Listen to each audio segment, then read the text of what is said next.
नमस्कार दोस्तों, मैं हूँ राज और आप देख रहे हो हाईवे 33। दोस्तों, हम रात के अंधेरे में जब सफ़र पर निकलते हैं, हमारी जो आंखें देखती है कि हमारे पास में कुछ लोग हैं। हम चाहे बस में सफ़र कर रहे हो, ट्रेन में सफ़र कर रहे हो या फिर अपनी ही खुद की गाड़ी में सफ़र कर रहे हैं। कभी कभी हमारी जो आंखें हैं ना, वो धोखा दे दी। कोई इंसान और भूत प्रेत में जो गैप होता है उसको पहचान नहीं पाती है। सीधी भाषा में कहें, सरल भाषा में कहें तो हमारी आंखें उन चीज़ों को पहचानने में असमर्थ हो जाती है। इंसान और प्रेतात्मा का बीच का दूरी का अंतर वो हमें समझा नहीं पाती है। दोस्तों, ये कहानी जो हम आपको आज सुना रहे हैं, ये ट्रक ड्राइवर श्याम सुंदर जी की भेजी हुई है। राजस्थान के रहने वाले श्याम सुंदर जी, इनके साथ में ये घटना घटी थी। ऐसी भूतिया घटना जिसको आपको सुनने के बाद शायद आप रात में सही ढंग से सो ना पाए। तो चलिए इस कहानी को शुरुआत करते हैं श्याम सुंदर के ही शब्दों के द्वारा। दोस्तों, मेरा पूरा नाम तो श्याम सुंदर है, लेकिन मेरे यार दोस्त, मेरे घर के लोग मुझे श्याम कह के ही पुकारते थे। मेरा काम था ट्रक चलाने का। मैं 5 साल से लगातार ट्रक चला रहा था। भाड़े का ट्रक यानी ड्राइवरी का काम करता था।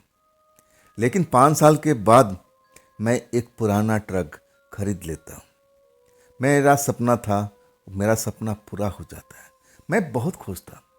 मुझे तो लगने लगा कि अब क्या, अब तो मेरे पास अपनी ट्रक आ गई, आमदनी बढ़ जाएगी। जो भी हम मेरे सपने हैं, मैं अपना सपना पूरा करूँगा। हर इंसान की ख्वाहिश होती है, कुछ ना कुछ उसकी अधूरी इच्छा होती है जो पूरी करने का कोशिश करता है। मेरी भी ऐसी कुछ इच्छाएं थी जिसको मैं अब पूरी करने वाला था। लेकिन ट्रक तो ले लिया। कुछ महीने तक मैं काम भी किया। जो ट्रक मुझे शुरू में पैसा कमा के दे रही थी, अचानक हमारा काम ठप सा हो जाता है, नुकसान होने लगता है। लोडिंग ट्रक में लेके चलता हूँ, रास्ते में ट्रक खराब हो जाता है, इंजन बैठ जाता है। तरह तरह का समस्या मेरे साथ में आने लगी थी। जो भी मेरे पास में जमा पूंजी था, खर्च होने लगा था। मैं उस टाइम बड़ा दुखद स्थिति में आ चुका था। मुझे समझ में नहीं आता कि अचानक ये मेरे साथ में क्या हो रहा है। मेरा ट्रक तो अच्छा भला कमा के दे रहा था, ये सब कैसे होने लगा? क्या किसी की बुरी नज़र लग गई है? मेरी माँ कहा करती थी कि बेटा, हर इंसान की नज़र बुरी नहीं होती है। ऐसे लाखों में एक लोग होते हैं जिनकी, वो चाहते तो नहीं है कि किसी का बुरा कर सके, लेकिन उनकी आंखों में ऐसी शक्ति होती है, वो देख भी लेना तो तुम्हारा बंटाधार हो सकता है।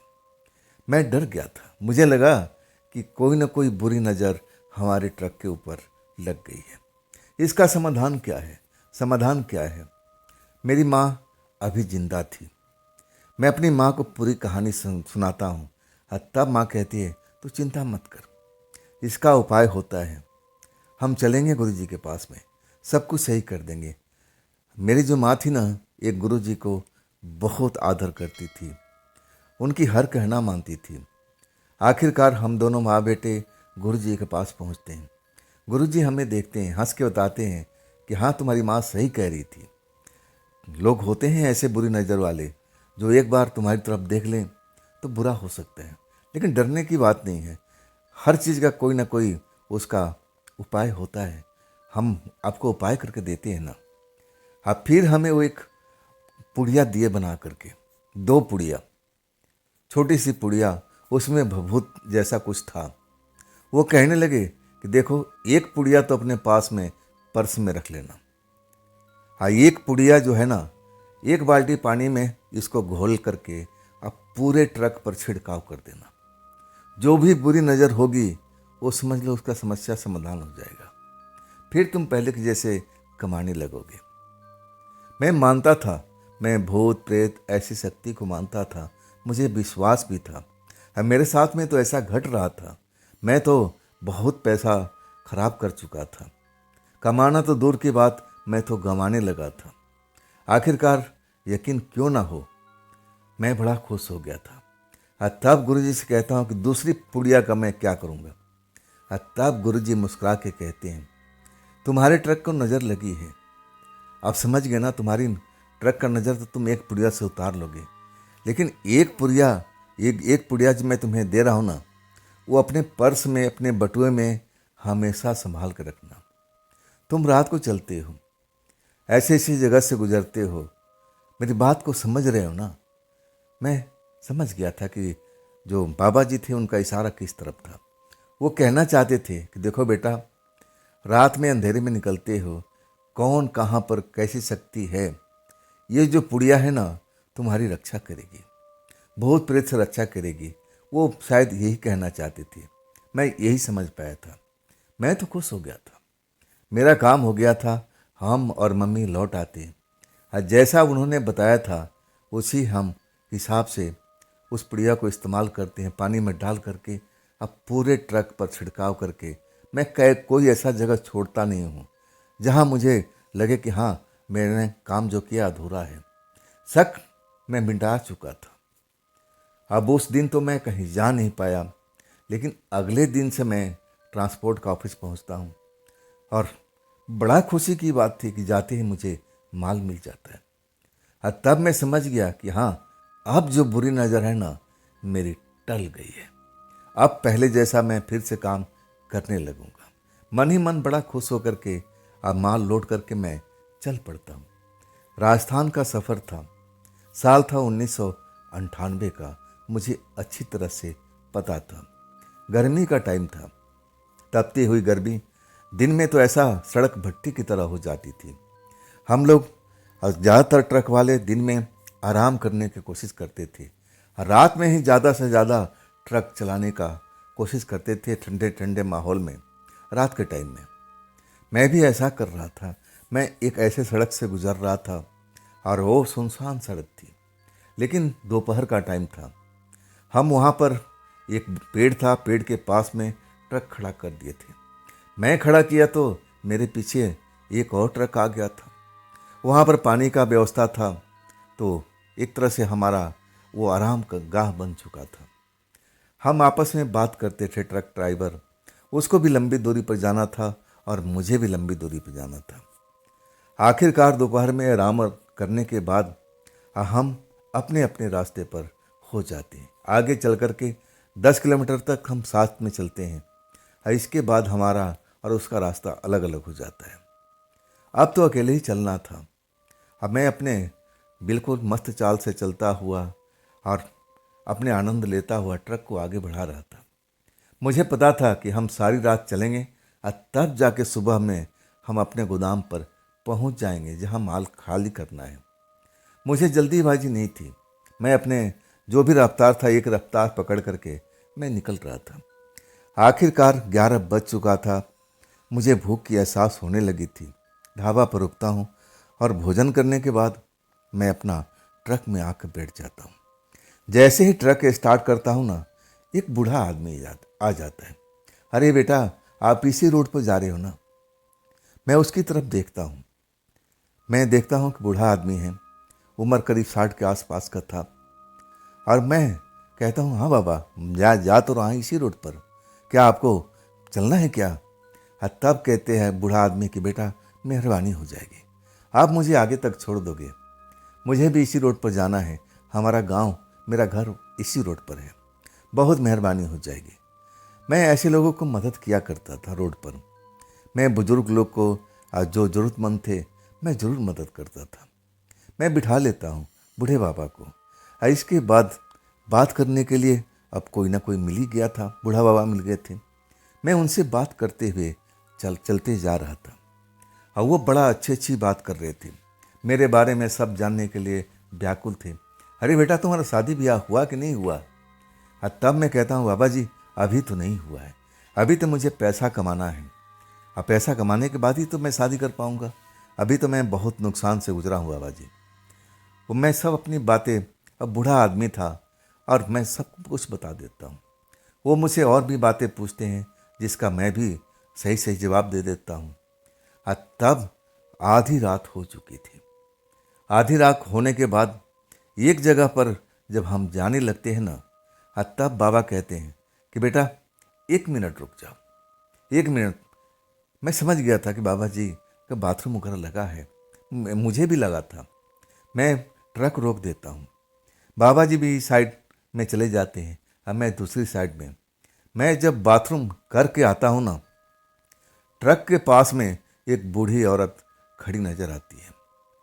मैं जिस जगह पर खड़ा था वहाँ पर कोई बस्ती नहीं थी, ना कोई गांव था, सुनसान इलाका था। बाबा जी का तो मुझे कुछ समझ में नहीं आता कि बाबा जी कहाँ गए और ये बूढ़ी औरत कौन है भाई। मैं कहता हूँ अम्मा आप कौन हैं।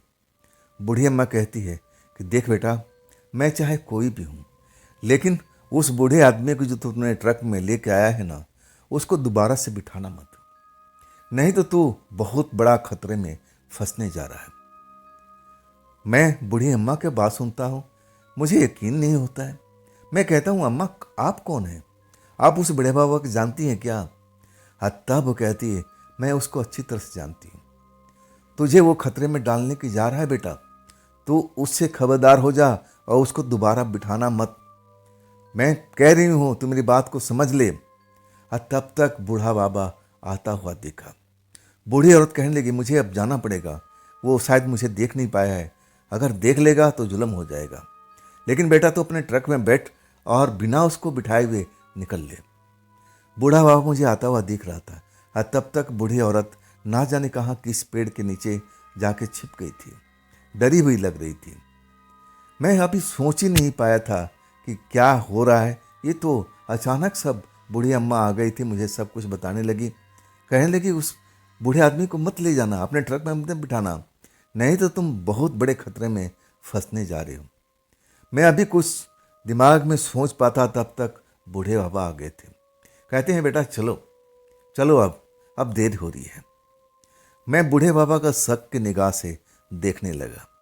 शायद वो समझ गए थे मेरी मन की अंदर में क्या बात चल रही है। तब कहने लगे अरे बेटा चलती क्यों नहीं हो। मैं कहता हूँ बाबा यहाँ पे एक औरत आई थी, बूढ़ी औरत, और वो आपको जानती है और वो आपको ट्रक में बिठाने से मना कर रही थी। ये चक्कर क्या है बाबा। वो कह रही थी कि बेटा आपको वो खतरे में डालने लेके जा रहा है। बूढ़ा बाबा खुल करके हंसने लगता है और ज़ोर ज़ोर से हंसते हुए कहता है अरे बेटा वो पागल औरत है, इस रोड पर भटकती रहती है, शायद तुमने कभी देखा नहीं होगा। अरे वो तो पागल है भाई, उसकी बात को कौन मानता है। अरे चलो भी अब लेट हो रहा है, क्या तुम्हें आगे नहीं चलना है क्या, तुम उस बूढ़ी बात को मान गए हो। अरे वो पागल है भाई, मैं बता रहा हूँ ना, ऐसे ही वो बात करती है, तुम उसकी बात को महत्व मत दो। मैं अब समझ गया था कि बूढ़ा बाबा सच कह रहे थे, शायद ये पागल होगी, तभी तो आकर के मुझे ऐसा सलाह देने लगी थी। मैं अपने ट्रक पर बैठ जाता हूँ, अब बूढ़ा बाबा भी आके बैठ जाते हैं। ये स्टार्ट करता हूँ तो ट्रक स्टार्ट नहीं हो रहा है, हालांकि ट्रक में कोई कमी नहीं था। मैं बार बार स्टार्ट कर रहा हूँ लेकिन ट्रक स्टार्ट होने का नाम ही नहीं ले रहा था। मन में खटका सा हो गया, बात क्या हो गई भाई, ट्रक स्टार्ट क्यों नहीं हो रहा है। तब बूढ़े बाबा कहते हैं अरे भाई बात क्या है, ट्रक में तुम्हारी खराबी आ गई क्या। मैं कहने लगा नहीं बाबा, ट्रक तो मेरा सही सलामत था, आपने देखा ही, हम बड़े मज़े में आ रहे थे, अचानक हम यहाँ रुकते हैं और ट्रक स्टार्ट नहीं हो रहा। तब बूढ़े बाबा कहते हैं इस बार तुम स्टार्ट करो, देखना जरूर हो जाएगा।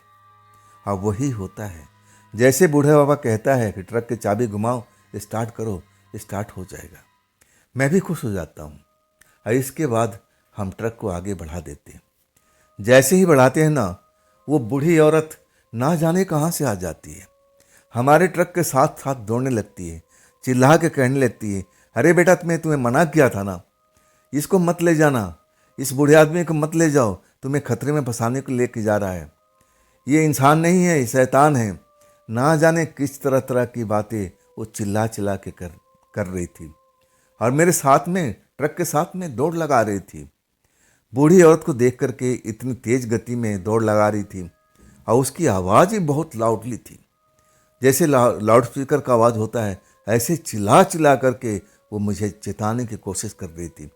बेटा अभी भी तेरे पास वक्त है, इसको नीचे उतार दे, नीचे उतार दे, नहीं तो तू फंस जाएगा। तेरी जान से अपना हाथ धो बैठेगा। मैं मतलब वो मुझे जगा रही थी, चेता रही थी कि तू इसको उतार दे, नहीं तो तू बहुत बड़ा खतरे में फंस जाएगा। मैं बूढ़े बाबा को देखता हूँ। हाँ, तब बूढ़ा बाबा हंसते हुए कहते हैं, अरे भाई, ये पागल औरत है। हाँ, कभी कभी ऐसे ही बकवास करती रहती है, इसकी बात पर तुम नजरअंदाज मत करो। मैं फिर देखता हूँ, अभी भी ये मेरे ट्रक के साथ में रेस लगा रही थी। आखिर बूढ़ी के अंदर में इतनी ताकत कहाँ से आ गई थी। मैं जब तक कुछ समझने की कोशिश करता, तब तक बूढ़ी औरत गायब हो चुकी थी। फिर वो मुझे नज़र नहीं आ रही थी। तब बूढ़ा बाबा कहने लगे हंस करके, ये ऐसे ट्रक वालों के साथ में करती है। इस रोड पर जो भी रात को ट्रक निकलेगा ना, उसके साथ यही सब बताती है। इसकी बात को तुम बिल्कुल माइंड में मत लो। लेकिन मन में एक खटका सा हो गया था। इसके बाद मैं ट्रक तो चला रहा था, लेकिन बार बार मैं उस बूढ़े आदमी की शक्ल की तरफ देख रहा था। कहीं वो औरत सच तो नहीं कह रही थी। मैं उसकी तरफ देख रहा था कि कहीं ये भूत आत्मा, कोई प्रेत आत्मा, कोई शैतानी शक्ति तो नहीं है, जिसके बारे में वो बूढ़ी औरत जो दौड़ लगा रही थी मुझे सचेत कर रही थी। लेकिन ऐसा कोई निशान मुझे मिलता नहीं है। मैंने कभी भूत प्रेत को अपनी आंखों से देखा नहीं था। हाँ, किस्से कहानियाँ अपने दोस्तों से, किसी न किसी के मुंह से ज़रूर सुना था कि देखो, जो भूत प्रेत होते हैं ना, उनकी आंखें बिल्कुल सुर्ख होती हैं या सफ़ेद होती हैं और उनके पैर उल्टा होते हैं। तरह तरह के मुझे जो बात बताया गया था, लेकिन ऐसा कोई निशान उस बूढ़े व्यक्ति मुझे मिलता नहीं है। और तब अपने मन को मैं शांत करता हूँ। हम कहता हूँ कि नहीं, ऐसा हो ही नहीं सकता है। मैं फिर पूछता हूँ बाबा से कि बाबा, आपका अभी गांव कितना दूर है। तब कहता है, बेटा, अभी मुश्किल से मुश्किल आधा घंटा और लगेगा। अब चलो, अब तुम डरो मत, अब तुम हमारे इलाके में हो। मैं बूढ़े बाबा को बात से सहमत हो जाता हूँ। फिर ट्रक चलाने लगता हूँ। लेकिन कुछ ही किलोमीटर चलने के बाद में वो मुझे रोकने का इशारा करता है, बूढ़े बाबा। अब मैं भी जब रोड के साइड में और दोनों साइड में देखता हूँ तो मैं भी हैरान हो जाता हूँ।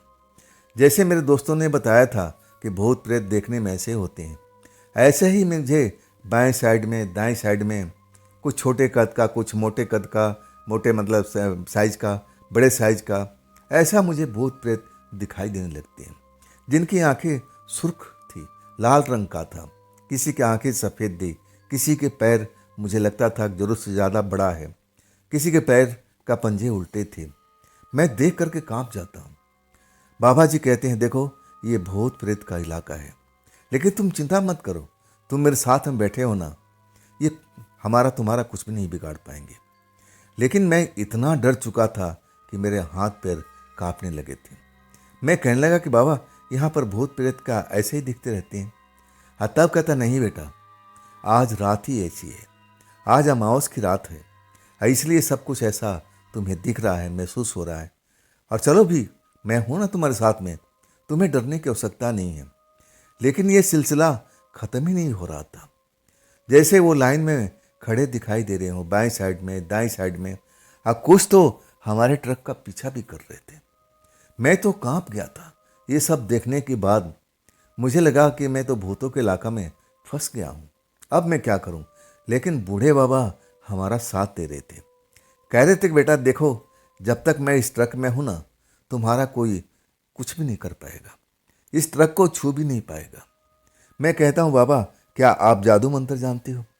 तब कहते हैं कि हाँ बेटा, मैं हूँ थोड़ा तंत्र मंत्र का जानकार हूँ, और तुम परेशान मत हो, अपना ट्रक जल्दी से जल्दी आगे बढ़ाओ, नहीं तो ये ज़्यादा इकट्ठा हो जाएंगे ना, तब मेरा तंत्र मंत्र भी काम नहीं करेगा। अभी तो हमारे पास वक्त है, जितना तेज़ी से ट्रक चला सकते हो चला लो, हम इसी इलाके से निकल जाएंगे। इसके बाद कुछ ना सब कुछ सही हो जाएगा। मैं बूढ़े बाबा को बात को मानता हूँ, ट्रक दौड़ाने लगता हूँ, वो भी तेज़ी से, लेकिन दाएं बाएं देखते जाता हूँ, जैसे भूत का मंडली हमारा ट्रक का पीछा कर रही थी। मैं तो खौफ में भर जाता हूँ। बाबा से कहता हूँ, और बाबा तो बिल्कुल डरे हुए नहीं थे, वो मुस्कुरा रहे थे, कह रहे थे कि हाँ, ये अपने इलाके तक पीछा करेंगे, लेकिन तुम डरो मत, मैं हूं ना तुम्हारे साथ में। वो मुझे साहस देते रहे और मैं ट्रक चलाता रहा, दौड़ाता रहा। आखिरकार जब सामने से ऐसे ही कुछ मंडली आ जाती है, भूतों से भरा हुआ इलाका, और पीछे भी भूत और आगे भी भूत, तब मुझे ट्रक रोकना पड़ जाता है। हाथ पैर कांपने लगते हैं। और तब बाबा कहते हैं अब तो हम फंस गए। बाबा कहते हैं कि अब तो हम फंस गए। मैं कहता हूँ बाबा अब क्या रास्ता है? कहते हैं बस रास्ता है कि ट्रक छोड़ो और मेरे साथ मेरा हाथ पकड़ो और हम फिर, मेरे पास में ही घर है, हम शॉर्टकट से निकल जाएंगे, तो बस ज़्यादा से ज़्यादा 5 मिनट लगेगा। आओ भी, ट्रक का मोह मत करो। अब तुम जिंदा रहोगे तो ना जाने कितना ट्रक तुम कमा लोगे, लेकिन ट्रक का तुम्हारा कुछ नहीं होगा। ये ट्रक का कुछ नहीं बिगाड़ेंगे। ये तो तुम्हें पकड़ना चाहते हैं, तुम्हारा भोजन करना चाहते हैं। ये मुझे तो छू नहीं पाएंगे, लेकिन तुम्हें ज़रूर ख़त्म कर देंगे। बूढ़ा बाबा ने मुझे बहुत डरा दिया था। मैं उसकी बातों के जाल में फंस भी गया था। मुझे उसकी बात सही लगी कि अगर मैं जिंदा बचूंगा तब न जाने कितना मैं ट्रक ले सकता हूँ, मरने के बाद में क्या होगा।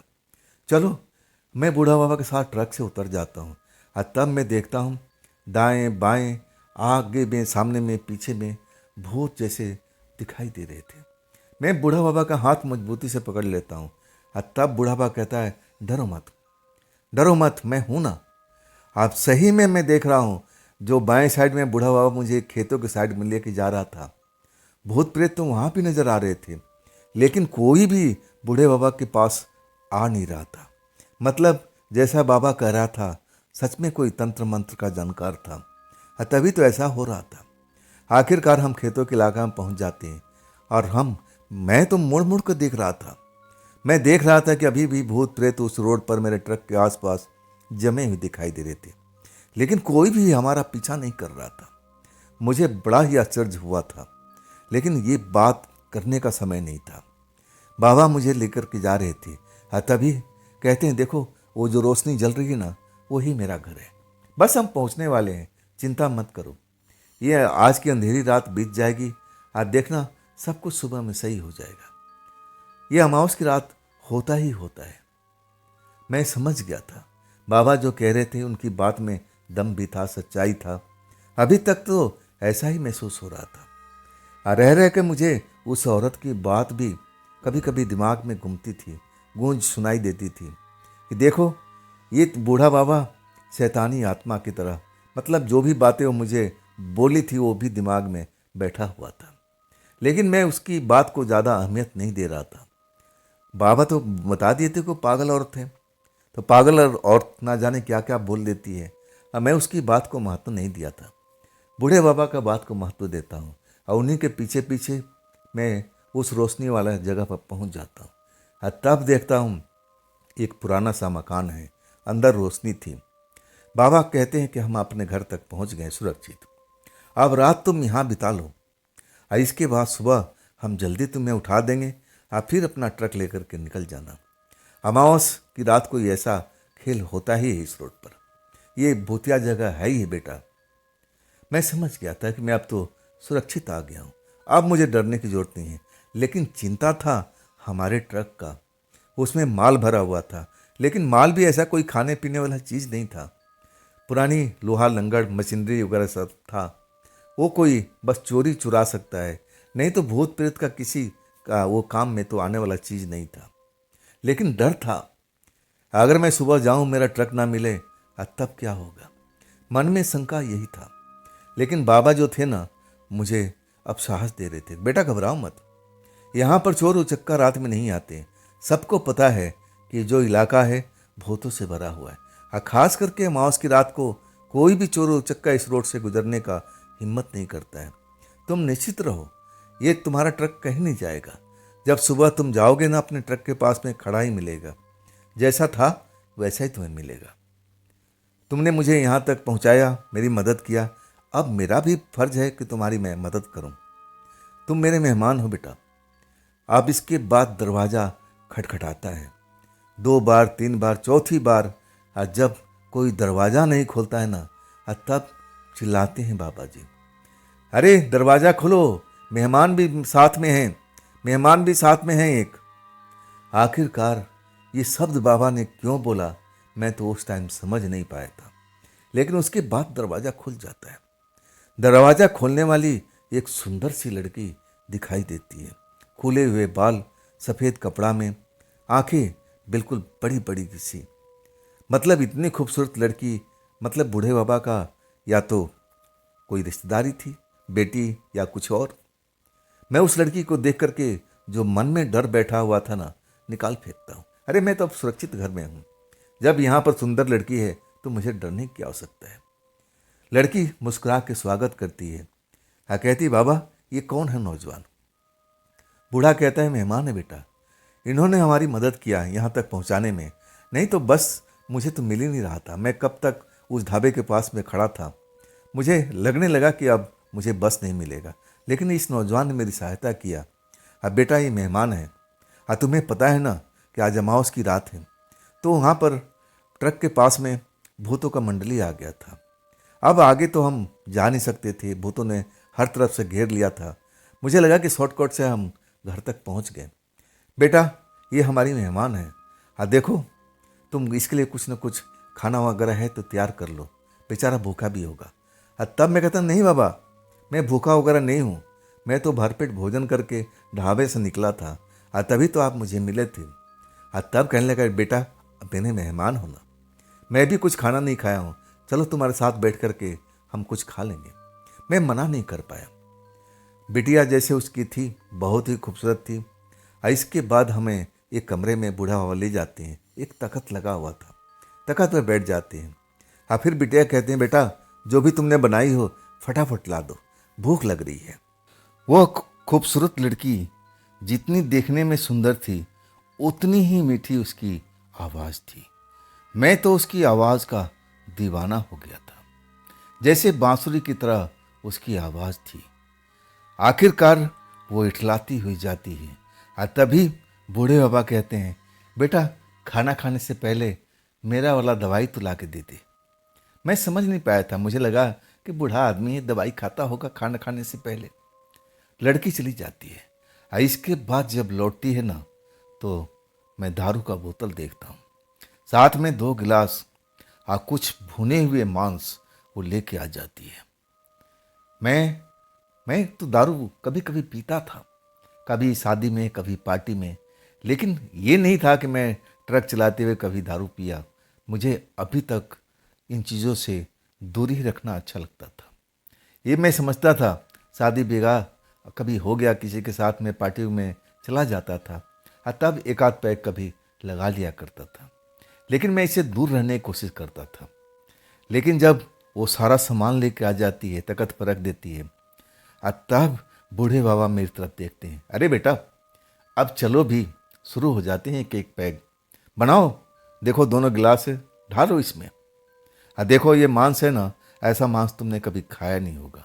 बिटिया जो हाथ से बनाती है ना, खा के देखो, इसका स्वाद ही अलग होगा। अब तुम हमारे घर के मेहमान हो, रात तुम्हें यहीं पर बितानी है, बेटा शर्माओ मत, ये तुम्हारा ही घर है। लेकिन मैं कहना चाहता था बूढ़े बाबा से कि देखिए मैं दारू नहीं पीऊँगा, लेकिन उनकी बातों में ना जाने ऐसी क्या जादू था कि मैं उनको मना नहीं कर पाया। आखिरकार मैं बोतल से पैक बना लेता हूँ, अब बूढ़े बाबा को देता हूँ। मैं अपने गिलास उठा लेता हूँ, लेकिन होठ से लगाने की इच्छा नहीं हो रही थी। तब वो लड़की आ जाती है, सामने खड़ी हो जाती है और कुछ लेके आई थी खाने के लिए।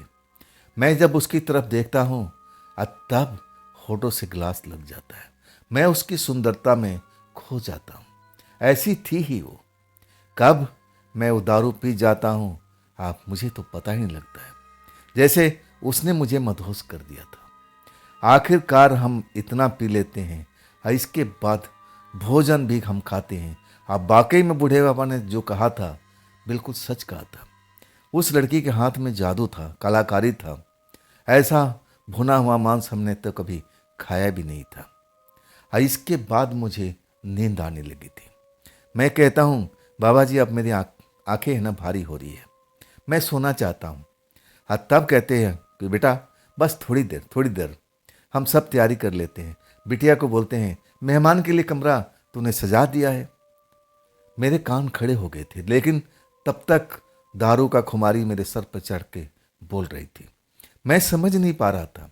लड़की की आवाज़ आ रही थी जैसे वो दूर से गहरे कुएं से बोल रही हो कि हाँ बाबा, सब कुछ तैयारी हो गई है। यहाँ तक तो मुझे पता था। कब आती है, कब मेरे बाँह पकड़ती है, कब मुझे लेके चलती है, कुछ समय तक तो मैं ज़रूर देखा था। लेकिन मेरे में वो ताकत नहीं थी बोलने की और ना संभलने की। देर हो चुकी थी। आखिरकार मेरे साथ में कौन सा खेल शुरू हो गया था मुझे तो पता ही नहीं था। लेकिन जब मेरी नसा खुलता है, मेरी आँख खुल जाती है और तब मैं अपने आप को देखता हूँ, तो मैं अपने बगल में देखता हूँ कि वही लड़की थी, खूबसूरत लड़की मेरे बगल में लेटी हुई थी। चेहरा उसका दूसरी साइड में था। शरीर पर एक भी वस्त्र नहीं था, ना तो मेरे शरीर पर ना उसके शरीर पर। मैं कांप जाता हूँ। क्या मतलब, ये बाबा मुझे किस मुसीबत में डालती है? ये तो इनकी बेटी होगी, बाबा बाबा कह रही थी। तो बाबा अपनी बेटी के साथ मुझे इस कमरे में क्यों रखा और हम बिना कपड़े का क्यों हैं? इस सब घर में क्या चल रहा है? आखिर मैं डर जाता हूँ। मुझे लगता है कि मैं तो किसी मुसीबत में तो नहीं फंस रहा हूँ। उस बूढ़ी औरत की बात मुझे जहन में याद आती है। वो कह रही थी कि तुम इसको उतार दो, नहीं तो तुम बहुत बड़े मुसीबत में फंसने जा रहे हो। उसकी बात मुझे याद आने लगती है। सर भारी भारी भी था। ऐसा लग रहा था कि हैंगओवर का शिकार हो गया हूँ। दर्द हो रहा था सर में। मैं उस लड़की को देखना चाहता था। मैं पूछना चाहता था कि तुम मेरे साथ में क्या कर रही हो? मेरे कपड़े कहाँ हैं? तुम भी बिना कपड़े के क्यों हो? मैं उसकी तरफ मुड़ता हूँ। फिर उसको बोलता हूँ, तुम मेरी बात सुनो, तुम मेरी बात सुनो। मेरी आवाज़ सुन करके वो मेरी तरफ मुड़ जाती है। जैसे ही मुड़ती है, मुझे तो ऐसा लगा कि वही खूबसूरत लड़की होगी। और वो खूबसूरत तो थी, लेकिन सारा बदन खूबसूरत, लेकिन चेहरा जो था इतना भयानक, मैं तो एकदम चीख मार दिया था। इतना भयानक चेहरा, मैं तो देख करके जैसा मेरा होश ठिकाने आ गया था। चीखने लगा था। मुझे लगा कि उस बूढ़ी औरत की बात में दम था, सच्चाई था। मैं तो फंस गया हूँ। ये राक्षसी जैसा देखने वाली ये लड़की कौन है? मैं कहाँ पर हूँ? मुझे क्या हुआ है? मैं कोई चक्रव्यूह में फंस चुका हूँ। और आखिरकार मैं चीखता हूँ, चिल्लाता हूँ और तब वो जोर से हंसने लगती है। और इसके बाद वो अपनी, जैसा मुझे पहली बार दिखाई पड़ी थी, वैसे ही शक्ल ले लेती है। कहती है, डरो मत, डरो मत, तुम मेरे मेहमान हो ना, तुम मेरे मेहमान हो ना। रात तो तुम्हें यहीं बितानी पड़ेगी। अभी सुबह नहीं हुआ है, जैसे सुबह होगा हम तुम्हें ट्रक तक पहुंचा देंगे। तुम डरो मत, यहाँ पर तुम सुरक्षित हो। और बाहर में तो वो भूत प्रेत तुम्हें ढूंढ रहे हैं। अगर तुम इस घर से निकले ना, तुम जिंदा नहीं बचोगे।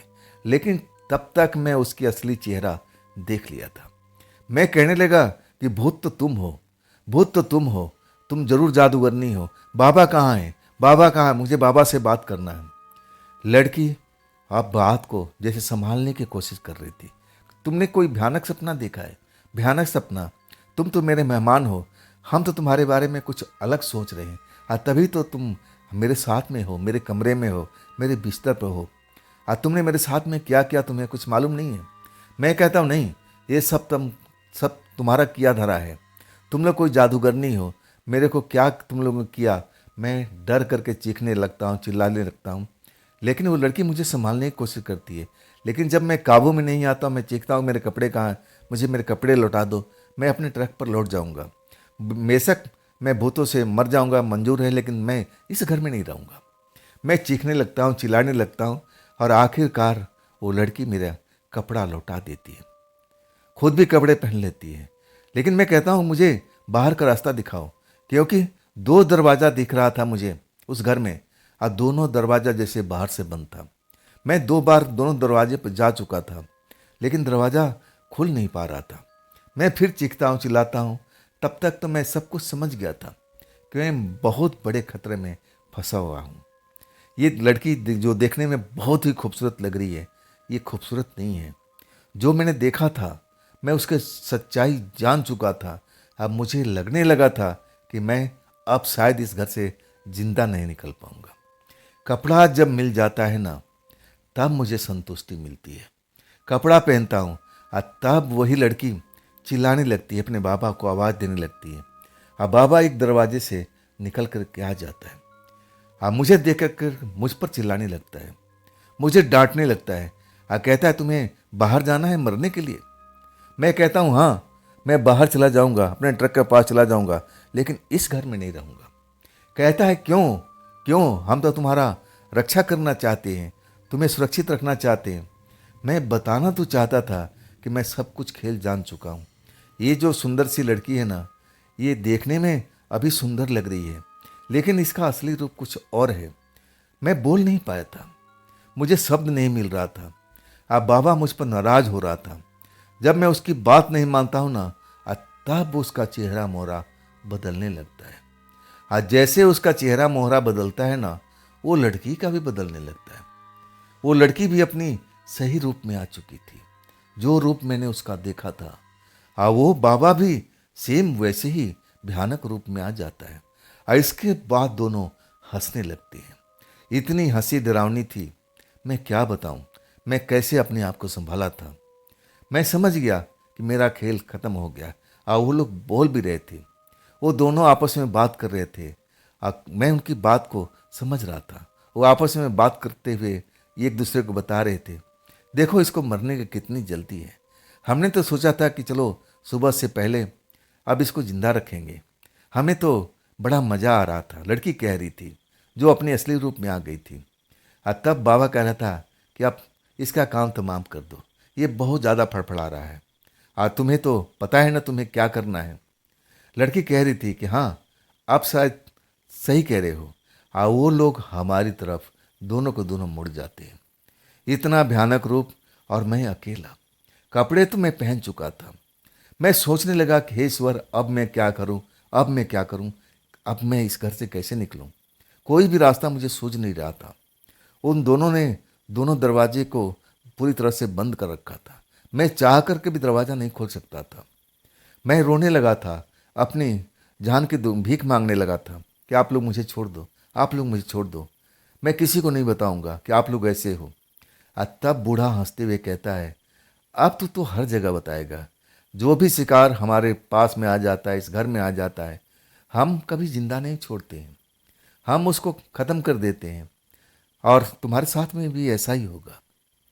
अब मैं जान चुका था कि अब बचने का कोई रास्ता नहीं है, लेकिन अभी बचना था मुझे। अभी तो पूरी दुनिया घूमना बाकी था, अभी तो मेरा शादी ब्याह होना बाकी था। दुनिया मैंने अभी पूरी तरह से देखी नहीं थी। और उसी वक्त गुरुजी का दिया हुआ जो पुड़िया था मेरे पर्स में पड़ा हुआ था। उन्होंने कहा था कि देखो बेटा, तुम लोग रात बिरात चलते रहते हो और तरह तरह की समस्याएं रात में अब खड़ी हो जाती हैं। अब तुम समझदार हो, इस पुड़िया का इस्तेमाल तुम समझ गए होगे। मुझे उसी पुड़िया का ध्यान आता है। मैं अपने पर्स निकालता हूँ, टटोलता हूँ, तब वो पुड़िया मेरे हाथ में लग जाती है। मैं देरी नहीं करता हूँ, उस पुड़िया को खोल करके मैं उनके ऊपर नहीं फेंकता हूँ, अपने माथे पर पुड़िया को मैं डाल देता हूँ। जैसे ही माथे पर डालता हूँ ना, वो लोग मुझे मारने के लिए आ रहे थे, वो मुझसे दूर हो जाते हैं, डर जाते हैं और वो चीखने लगते हैं एक दूसरे को। अब अलग भाषा में मैं कहूँ वो सही रहेगा, वो भाषा मैं समझ नहीं पा रहा था। वो एक दूसरे को जैसे कोस रहे थे। मैं तो बस उन दोनों को देख रहा था। मुझे लगा कि यही वक्त है, इस घर से निकल लो, पुड़िया अपना काम कर चुका है। उसमें जरूर कोई ऐसी शक्ति रही होगी जो मेरी रक्षा कर रही थी। इसके बाद जिस दरवाजे से बूढ़ा अंदर आया था, मैं उसी दरवाजे पर जाता हूँ, लात का ठोकर मारता हूँ, दरवाज़ा खुल जाता है और इसके बाद मुझे बाहर का रास्ता नज़र आ जाता है।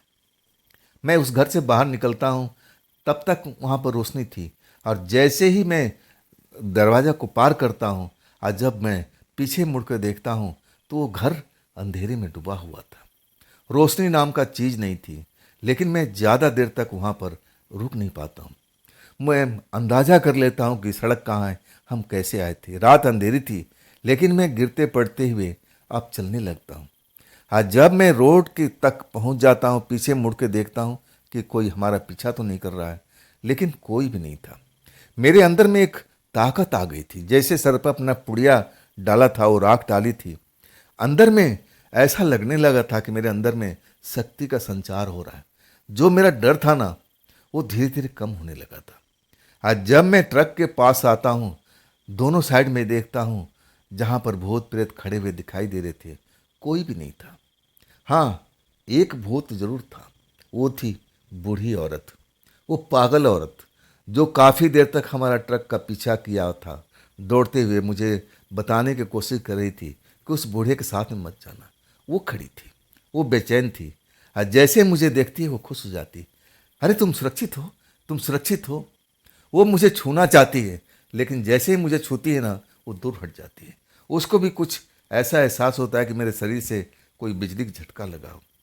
और तब वो मुझे ध्यान से देख करके मुस्कुराने लगती है और कहती है, मैं तो उम्मीद ही छोड़ दिया था। मुझे तो ऐसा लग चुका था कि शायद तुम उस घर से जिंदा नहीं निकलोगे। और तब मैं कहता हूँ, बूढ़ी अम्मा आप कौन हैं, और आप उन बूढ़े बाबा को कैसे जानती थी, जो वास्तव में शैतान था। और तब बुढ़िया माँ कहती है, बेटा अब मैं कैसे बताऊं, मुझे तो शब्द नहीं मिल रहा है। मैं कहता हूँ, अम्मा आप बता भी दो। देखो, मैं सब बात जानना चाहता हूँ। अब मैं जानता हूँ कि आप भी ऐसी ही हो जिसे बूढ़ा बाबा है। और तब वो औरत, बूढ़ी औरत कहती है, बेटा हम बिल्कुल वैसे ही हैं जैसे तुम कह रहे हो, लेकिन मेरे में उसमें जमीन आसमान का फर्क है। मैं कहता हूँ, कैसे? आप भी ऐसे शैतानी शक्ति हो? आपने मुझे छुआ तो आप दूर भाग गई। मेरे शरीर पर अब रक्षा कवच है, मैं बताता हूँ। तब वो कहती है कि हाँ बेटा तुम सही कह रहे हो, हम भी वो वैसे ही हैं जैसे मेरा वो भाई है। मैं कहता हूँ, कौन सा भाई? वही कहती है कि जो तुम्हारे साथ में तुम्हें उस घर तक लेके गया था। मैं कहता हूँ, वो आपका भाई है? तब कहती है, हाँ वो मेरा बड़ा भाई है, मैं उसकी छोटी बहन हूँ, हम ऐसे नहीं थे। मैं कहता हूँ, फिर? तब कहती है, बहुत लंबी कहानी है, मैं तुम्हें बताऊं? मैं कहता हूँ, आप जितना जल्दी बताइए मुझे उतना ही संतुष्टि मिलेगी। मुझे लग चुका था कि अब मेरे पास में तो कोई भूत प्रेत आ ही नहीं सकता है, लेकिन मैं ये रहस्य जानना चाहता था। तब कहते हैं कि देखो बेटे, हम भाई बहन में थे, ये मेरा बड़ा भाई था। मेरे पिताजी तांत्रिक थे, थोड़ा तंत्र मंत्र हमें भी सिखाया करते थे और बताते थे कि जा कर के तुम लोग इस मंत्र को सिद्धि कर लो। मैं तो बहुत कुछ सीखी थी अच्छे काम के लिए, लेकिन जो मेरा बड़ा भाई था ना, वो बुरे काम के लिए सब कुछ सीख रहा था। आखिरकार हम जो काम करते थे अच्छे के लिए, भलाई के लिए, लोगों के लिए, लेकिन मेरा जो बड़ा भाई था ना, उसका शुरू से आदत थी लोगों को परेशान करना, बुरे कष्ट दे करके, बुरी शक्तियों के पास भेज करके धन ऐंठता था, लोगों को डराता था। ऐसा ही चलता था। मैं उसको बहुत समझाती थी कि देखो भाई, ऐसा गलत काम मत करो, हमें जो पिताजी ने मंत्र शक्ति दिया इसका सही उपयोग करना चाहिए। मैं कहता हूँ, फिर क्या हुआ?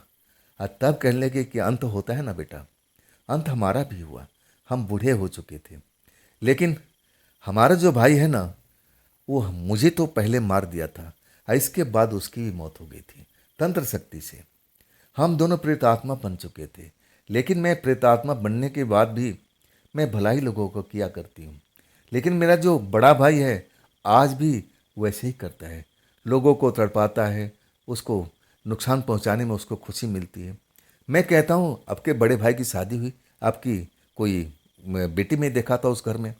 तब कहता वो बेटी नहीं, वो भी उसी की तरह कोई शक्ति होगी, राक्षसी शक्ति होगी, और वो दोनों मिलकर के काम करते होंगे। रहस्य तो खुल चुका था, मतलब दोनों के दोनों मांत्रिक थे, तांत्रिक थे। अब मरने के बाद भी फिर प्रेतात्मा बन चुके थे। एक जो बूढ़ी औरत थी, लोगों को भलाई किया करती थी, वो जान चुकी थी कि मैं उसको ट्रक में बिठा लिया हूँ, और वो जानती थी कि मेरे साथ में क्या खेल खेलने वाला है। मुझे बचाना चाहती थी, लेकिन उसका भाई उसको पागल करार दे रहा था। वो कह रहा था, बूढ़ा आदमी ये तो पागल है, खाम खा रोड पर दौड़ती जाती है। तब मैं कहता हूँ, वो सब भूत प्रेत कौन थे? कहती है, जो ट्रक के पीछे पीछे भूत दौड़ रहे थे और तुम्हें लग रहा था, वो तो मेरी शक्ति थी, और जो आगे रास्ता तुम्हारा ट्रक का रोक दिया था वो उसकी शक्ति थी। वो तुम्हें डरा दिया था ताकि तुम डर जाओ, और फिर उसको मौका मिले अपने घर तक ले जाने के लिए। वो तुम्हारे साथ में खेल खेल रहा था, तुम्हें सब कुछ करने के बाद में, उस लड़की को संतुष्ट करने के बाद में वो तुम्हारा काम तमाम कर देते, तुम्हारे रक्त को पीते, अपनी ताकत बढ़ाते। ऐसा ही तो करते हैं। हाँ, मैं इस काम में उसको रुकावट डालने की कोशिश करता हूँ। मैं उसको समझाने की कोशिश करता हूँ कि देखो, जिंदा रहते हुए तुमने बुरे कर्म किए, लेकिन मरने के बाद कम से कम बुरे कर्म तो त्याग दो। लेकिन मेरा भाई मुझे आज भी धमकाता है, मुझे नुकसान पहुंचाने की कोशिश करता हूँ, लेकिन अब मेरा कोई नुकसान पहुंचा नहीं सकता। लेकिन मैं लोगों को भलाई ज़रूर करना चाहती हूँ। जब मैं देख लेती हूँ कि हाँ, मेरा भाई किसी को चंगुल में फंसा रहा है, और तब मैं उसको बचाने का काम करती हूँ। और मैं कई बार सफल भी हो जाती हूँ, लेकिन तुम्हारे मामले में सफल नहीं हो पाई थी। लेकिन चलो, मैं तुम्हें देख करके बड़ा खुश हूँ। ये चमत्कार कैसे हुआ? और तब मैं कहता हूँ कि देखिए, भूत प्रेत तो हैं, आप भी भूत प्रेत हैं, आप भी शक्ति हैं, और आपका भाई भी है। लेकिन इससे भी बड़ा है भगवान की शक्ति, भगवान का चमत्कार है। अब फिर मैं कहता हूँ कि इस भगवान का चमत्कार ने मुझे जिंदा रखा है। मैं अपने गुरुजी को बताता हूँ और कहता हूँ, मैं गुरुजी का आशीर्वाद से मैं बचा पड़ा हूँ। और तब मेरी तरफ देख करके मुस्कुराने लगती है और कहती है, बेटा तुम घबराओ मत, हम तुम्हें जहाँ तक कहोगे तो मैं तुम्हारा मदद करूँगी। अब मैं कहता हूँ कि ज़रूर, आप हमारे ट्रक में बैठिए, मैं आपको जान चुका हूँ, मैं आपसे डरूंगा नहीं। आखिरकार वो मेरी रात में मदद करती है। अब मैं दाएं बाएं देखता हूँ ना, तो ऐसे ही भूतों का मंडली मुझे रह रह कर दिखाई देती है। लेकिन मैं अब डर नहीं रहा था। मैं कहता हूँ, ये भूतों का मंडली आपकी है। और तब कहती है, बेटा ये रक्षक है, मैं इनको हमेशा साथ में रखती हूँ। तुम चलो, अब डरने की बात नहीं है। अब आगे भी कोई ऐसी विपदा आएगी तो हम देख लेंगे, लेकिन ऐसा विपदा मेरे साथ में दोबारा नहीं आई। आखिर जब सुबह होने लगी, तब कहती है, बेटा अब तो तुम सुरक्षित हो, मुझे ध्यान रखोगे ना, मुझे तो आते जाते कभी मिलोगे ना? मैं कहता हूँ, अम्मा जब आऊँगा मैं ज़रूर आपका मदद लूँगा। मैं आपको जान गया हूँ, आप एक अच्छी प्रेतात्मा हो, आप अपने भाई की तरफ नहीं हो। और वो मुस्कुरा देती है, और इसके बाद मैं अपने रास्ते पर चला जाता हूँ। लेकिन आज भी वो प्रेतात्मा मुझे, बूढ़ी औरत याद आती है। उसने मुझे बचाने का भरसक प्रयत्न किया था, लेकिन बूढ़े बाबा ने उसको पागल करार दे दिया था कि ये पागल औरत है, दौड़ती रहती है। अगर मैं उसकी बातों में नहीं आता ना, तो शायद वो मुझे वहीं पर रोक लेती। और ये सब घटना मेरे साथ में होता भी नहीं। तो दोस्तों, ये थी श्याम सुंदर जी की भेजी हुई अपनी आप बीती। कैसी लगी आप ज़रूर बताइएगा कमेंट में। अगर आपके पास भी ऐसी कोई घटना है, कोई कहानी है, अपनी कोई आप बीती है, तो आप मुझे ज़रूर शेयर कीजिएगा, मेरे इंस्टाग्राम पर, मेरे व्हाट्सएप नंबर पर, मेरी मेल आईडी पर। दोस्तों, ये भी चैनल आप ही का है, तो इसको भी अपना प्यार दीजिए, दुलार दीजिए, लाइक कीजिए, सब्सक्राइब कीजिए, और अपने दोस्तों को शेयर भी कीजिए, और हाई वाले बटन को अवश्य दबाइएगा। तो दोस्तों, फिर मिलते हैं कल की रात इसी चैनल पर, इसी टाइम पर। आप लोग अपना ख्याल रखिएगा। नमस्कार।